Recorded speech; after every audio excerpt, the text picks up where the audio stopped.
حدیث میں آتا ہے ایمان کے نا 70 سے زیادہ شعبے ہیں، سب سے اعلیٰ شعبہ تو کلمہ توحید ہے، اس سے بڑی اسلام میں کوئی نیکی نہیں ہے۔ سب سے کم درجہ کیا ہے؟ اماطۃ الاذی عن الطریق، راستے میں کوئی بھی تکلیف دہ چیز ہے، کانٹا پڑا ہوا ہے، کوئی پتھر رکھا ہوا ہے، اس کو راستے سے ہٹا دینا، ڈالنا نہیں، راستے سے، یہ بہت اہم حدیث، اس کو راستے سے اگر آپ نے نہیں ہٹایا تو اس کا مطلب آپ ایمان کے 73ویں مقام پر بھی نہیں ہو، بے ایمان ہو، سیدھا سیدھا ترجمہ یہ ہوگا حدیث کا، وہ بے ایمان ہے، وہ اسلام کے دعوے میں سچا نہیں ہے، وہ جھوٹ بولتا ہے کہ میں مسلم ہوں، کیونکہ مسلم ہونے کے لیے کچھ تو کرے نا۔ دیکھو ایک آدمی کہتا ہے میں ہندو ہوں، نہ وہ گائے کا پیشاب کو مقدس سمجھتا ہے، نہ وہ گائے کو مقدس سمجھتا ہے، نہ وہ کبھی مندر جاتا ہے، نہ کبھی کسی پنڈت سے وہ جو بھی ہوتا ہے جا کے ان کی آشیرواد لینا کہلاتا ہے، کیا کہتے ہیں وہ بھی نہیں کرتا، نہ وہ ہولی وہ جو ان کی جو ہوتا کچھ بھی نہیں کرتا، تو ہندو کہیں گے تو بھائی تو کس بات کا ہندو بنا ہوا ہے، کہیں گے نا، کچھ تو تھوڑا سا تو ایسا کر، کوئی لک تو آئے نا، تھوڑا سا ہندو لگے تو۔ ایک عیسائی ہے، نہ وہ عیسیٰ کو نبی مانتا ہے، نہ وہ بائبل کو کبھی زندگی میں پڑھتے ہوئے دیکھا، نہ کبھی زندگی میں اس کو کسی نے چرچ جاتے ہوئے دیکھا، اور نہ کبھی اس کو کرسمس مناتے ہوئے دیکھا۔ لوگ پوچھتے ہیں تیرا مذہب کیا ہے، وہ کہیں گے، وہ کہتا ہے عیسائی، لوگ کہیں گے یار کچھ اور مذاق کر لے ہمارے ساتھ، یہی کہیں گے نا، یہ بھی مذاق کا ٹائم نہیں ہے، یہی کہیں گے نا کہ کچھ تو عیسائی شو کرنے کے لیے کبھی تو چرچ چلا جا تو، یا کرسمس ہی میں شو کر دے کہ میں کرسچن ہوں، تو کبھی تو کچھ تو ایسا دکھانا جس سے لگے کیا ہے تو۔ ہر مذہب میں کچھ نہ کچھ ایسا مذہب والے کرتے ہیں کہ کوئی پورا فالو کر رہا ہے، کوئی آدھا کر رہا ہے، کوئی 1% کر رہا ہوتا ہے، تو کچھ تو ہوتا ہے نا۔ تو پیغمبر صلی اللہ علیہ وسلم کی جو حدیث ہے نا، اس کا مفہوم کیا ہے کہ جس میں اتنی بھی سینس نہیں ہے، لوگوں کے ساتھ خیر خواہی کا اتنا بھی جذبہ نہیں ہے۔ ہم یہ نہیں کہہ رہے کہ روزانہ لوگوں کو کھانا کھلاؤ، دیگیں کھلاؤ، وہ بھی اسلام کا حکم ہے، لیکن اگر کچھ بھی نہیں کر رہا تو آخری درجہ جس سے وہ کم از کم یہ کہہ سکتا ہے کہ آئی ایم اے مسلم، میں کیا ہوں، یہ مسلم ہوں۔ تو میں یعنی اتنا دکھانے کے لیے نا، آخری مقام یہ کہ کمبخت جب تو راستے میں جا رہا ہے نا اور کانٹا نظر آئے، تجھے پتا ہے کسی کے چبھ سکتا ہے، یہ کوئی پتھر نظر آیا، تجھے پتا ہے کہ یار کسی کی ٹھوکر لگ جائے گی، اس کو اٹھا کے، ہم یہ نہیں کہہ رہے کہ عیدی سینٹر میں جمع کراؤ جا کے، اس کو اٹھا کے تھوڑا کیا کر دو، سائٹ پہ کر دو۔ اتنا بھی اگر تمہارے اندر جذبہ نہیں ہے تو اس اپنے آپ کو مسلم کہنے کے تکلف کی بالکل ضرورت نہیں ہے۔ سمجھ میں آ رہی ہے بات کہ نہیں آ رہی؟ یہ حدیث کا صحیح ترجمہ کر رہا ہوں میں، صحیح حدیث کا صحیح ترجمہ۔ اب آپ مجھے ایک بات بتاؤ، اس کانٹے سے گلی بند ہو رہی تھی؟ بولو نا، ٹریفک جیم ہو رہا تھا اس سے، کسی عورت کا حمل ضائع ہو رہا تھا اس میں، کوئی ہارٹ پیشنٹ ہسپتال پہنچنے سے پہلے مر رہا تھا، کچھ بھی نہیں ہو رہا تھا، اور وہ پھینکا بھی نہیں آپ نے، پھینکا کسی اور نے۔ حدیث میں کسی اور کی بھی غلطی تلافی کون کرے گا؟ آپ، وہ بے وقوف ہے تو آپ تھوڑی بے وقوف ہیں۔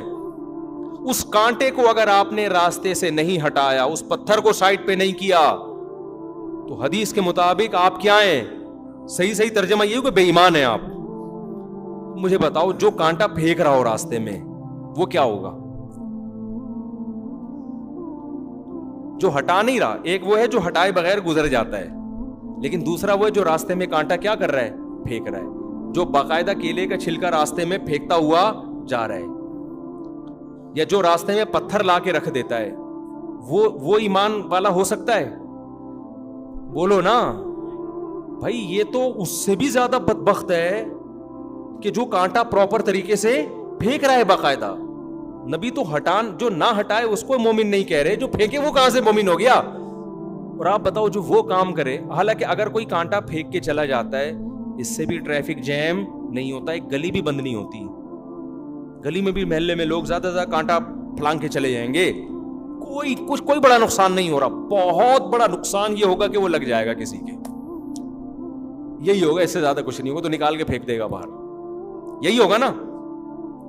لیکن آپ مجھے بتاؤ، ایسی ایکٹیویٹیز، ربیع الاول ہو یا محرم ہو یا سفر ہو یا کوئی بھی ہو، میرا مقصد کسی مکتبہ فکر پہ طنز کرنا نہیں ہے، میرا مقصد اسلام بتانا ہے۔ وہ میں کروں تو بھی غلط ہے، وہ شیعہ کریں تو بھی غلط، وہ بریلوی کریں تو بھی غلط، وہ اہل حدیث کریں تو بھی غلط، وہ دیوبندی کرے تو بھی غلط، وہ کوئی بھی کرے تو بھی غلط ہے۔ وہ کیا ہے؟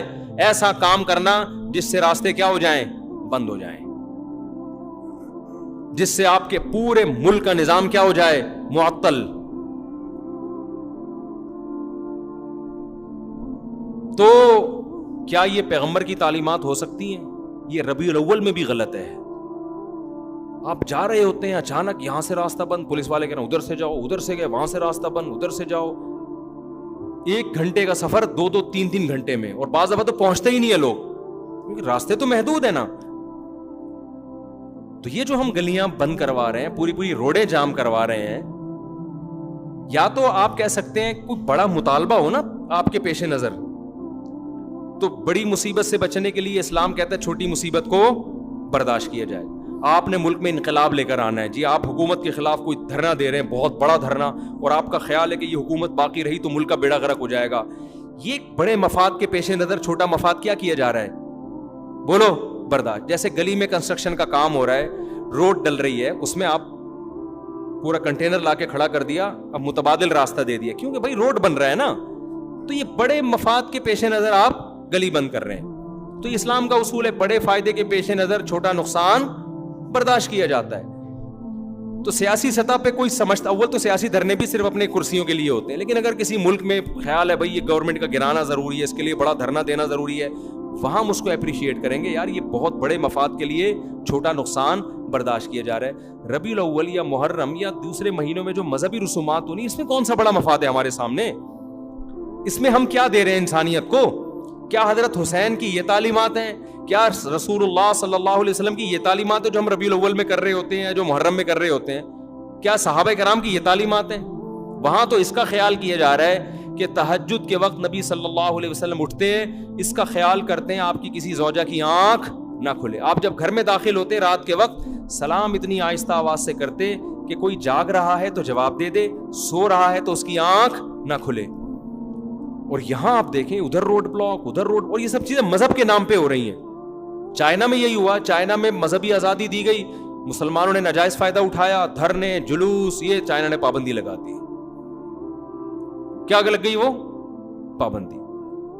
تو اسلام تو میرے بھائی اتنا خیال کر رہا ہے کہ کسی کے کانٹا اگر چبھ گیا نا تو اللہ آپ کے ایمان کو ایمان قرار نہیں دیتا. آپ کی مسٹیک ہے, حالانکہ پھینکا نہیں, آپ نے اٹھایا کیوں نہیں؟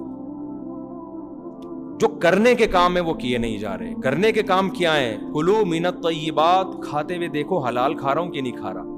واعملوا صالحا, عمل کرتے ہوئے دیکھو جائز عمل کر رہا ہوں کہ ناجائز کر رہا ہوں. اسی پہ پورا اسلام ہے.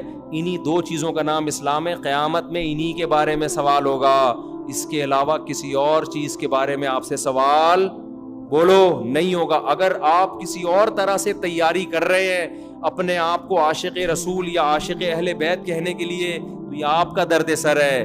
اللہ آپ سے اس پیپر کے بارے میں سوال پوچھے گا جو اللہ نے آپ کو دیا. آپ ایگزامینیشن ہال میں بیٹھے ہو, فزکس یا کیمسٹری کا پیپر ہے, وہ پیپر آپ کے سامنے آیا کہ جی اس کے 100 نمبر, اس کے 100 نمبر.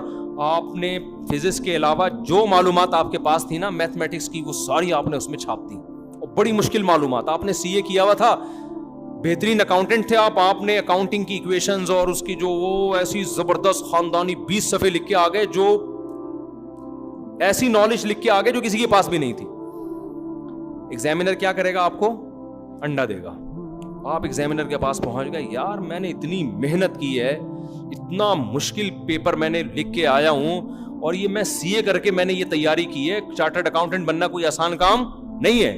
اس کے بعد میں نے یہ لکھا اور میں نے یہ کیا, اور وہ جو فزکس جو کر کے آئے وہ 2 منٹ کا کام تھا. ایکویشن انہوں نے یاد کی بھی تھی رٹا لگا کے, اور کچھ ایکویشن یاد کی بھی تھی, وہ سب کر آگے آ گئے. اور میری اتنی مشکل کام آپ نے 0 دیا. کہا بھائی آپ جو مرضی کر کے آئے ہو, ہم تو آپ سے وہ پوچھیں گے جو ہم نے آپ کو پیپر میں دیا تھا. ہر پیپر کے نمبر تھے, اس کا آپ نے جواب لکھا, تو آپ اپنی افلاطونیاں بخراتیاں جو مار کے آئے ہو یہ ہمارا ہیڈیک نہیں ہے. اس نے کہا ہم سے بھی اسی کے بارے میں سوال ہوگا, کیا خیال ہے؟ تو اللہ میاں جی جو ہمیں پیپر دیا ہے نا, اس میں محرم کے جلسے جلوس, بولو چپ ہو جاتے ہو پتہ نہیں کیوں, نہیں ہے. اس میں ربیع الاول کے جلوس اور کیک کاٹنا اور ڈسکو ڈانس جو ہو رہا ہے آج کل, وہ نہیں ہے. نبی سے محبت کا یہ والا طریقہ ایکسیپٹیبل ہے ہی نہیں قیامت کے دن. اللہ مانے گا ہی نہیں اس کو. اللہ کہے گا تمہاری, چاہے اس میں شہید ہو جاؤ آپ, ماتم کرتے کرتے خون نکلا مر گئے, کوئی شہادت نہیں ہے, خودکشی ہے. آپ کہہ سکتے ہیں اللہ میں حسین کے غم میں رو کے میں نے یہ سب کچھ کیا. اللہ کہیں گے تمہیں کس نے کہا تھا یہ کرو؟ حسین کی محبت میں نے کب کہا تھا؟ میں نے کہا تھا حسین سے محبت میں حسین کو فالو کرو.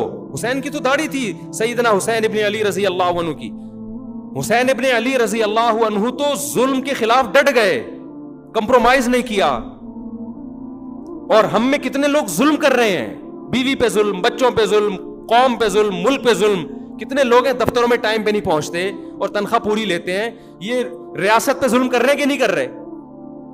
ظالم بن کے آپ ماتم کر رہے ہو اور آپ یہ کہہ رہے ہو کہ حسین خوش ہو جائیں گے, نبی خوش ہو جائیں گے. نہ کوئی بھی خوش نہیں ہوگا میرے بھائی. ان حرکتوں سے شیطان خوش ہو سکتا ہے بدعت کی وجہ سے. وہ کہے گا تم نے اپنی آپ کو ایسی چیزوں میں کھپا دیا جس کا نہ تم کو دنیا میں کوئی فائدہ ہے اور نہ تم کو آخرت میں, بلکہ مزید گناہ اس لیے ہے کہ ان چیزوں سے غیر مسلم اسلام سے دور ہوگا. کبھی بھی غیر مسلم یہ منظر دیکھ کر اسلام کے قریب نہیں ہو سکتا. غیر مسلم مسجد میں آئے, آپ کو نماز پڑھتا ہوا دیکھے, اسلام سے محبت ہوگی. غیر مسلم آپ کا رمضان دیکھے, صبح سحری میں جاگنا, افطاری کا وقت, محبت ہوگی. غیر مسلم آپ کی قربانی دیکھے, غیر مسلم آپ کا نکاح کا نظام دیکھے, آپ کا فیملی سسٹم دیکھے, رشتہ داری جوڑنا دیکھے, باپ کی خدمت کرنا دیکھے, آپ کا حج دیکھے, آپ کا عمرہ دیکھے, اٹریکٹ ہوگا وہ دین کی طرف. آپ کا ماتم دیکھ کے اٹریکٹ ہوگا وہ, کہے گا یار یہ کیا وحشیانہ عمل ہے, یہ تو ہیومن رائٹس کے خلاف ہے.